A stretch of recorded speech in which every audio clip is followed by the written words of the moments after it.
आज पूर्वतन प्रधानमंत्री श्री अटल बिहारी वाजपेयी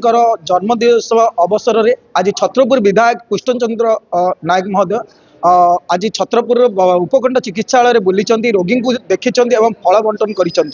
तो मु कैमरामैन को कहि देखु आज जो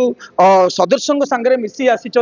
छत्रपुर उपखंड चिकित्सालय बुली देखी रोगी सांगे मिसी रोगी सांगे कथा होती कारण आज प्रधानमंत्री जो अटल बिहारी वाजपेयी जन्मदिवस रही साथ एसडीएम जो मेडिकल रही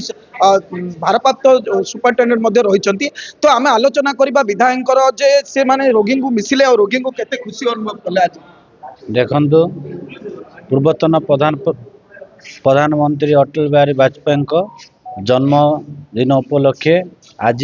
सारा भारत वर्ष प्रिय प्रधानमंत्री ओडिशा सरकार मुख्यमंत्री मोहन माझी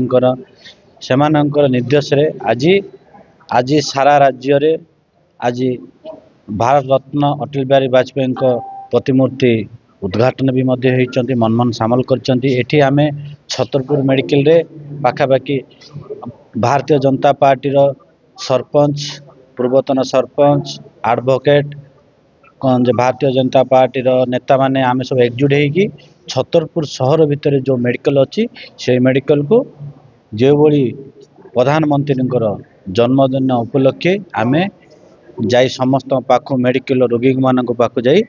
फल बंटन कलु फल बंटन करी मेडिकल चारिपाखे सब बुली देखिलु आमको जेहेतु बहुत खुशी लगुच जे आज भारत वर्ष भितर उत्तम राजनीति शिखेवा लोक हूँ अटल बिहारी वाजपेयी तांको जन्म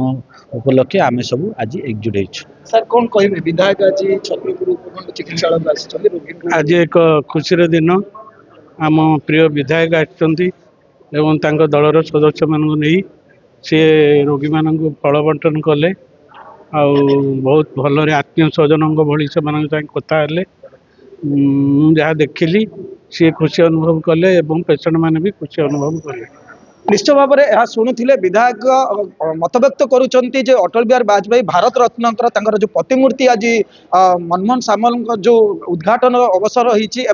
दृष्टिकोण देखिले जो निर्वाचन मंडल विधायक मान रही छत्रपुर निर्वाचन मंडल में छत्रपुर विधायक आज रोगी सांगे मिसी रोगी सांगे किसी समय बिताई अटल बिहारी वाजपेयी जन्मदिवस अवसर में रोगी को मिसी खुशी व्यक्त कर रोगी जो मेडिकल परिसर में रोगी से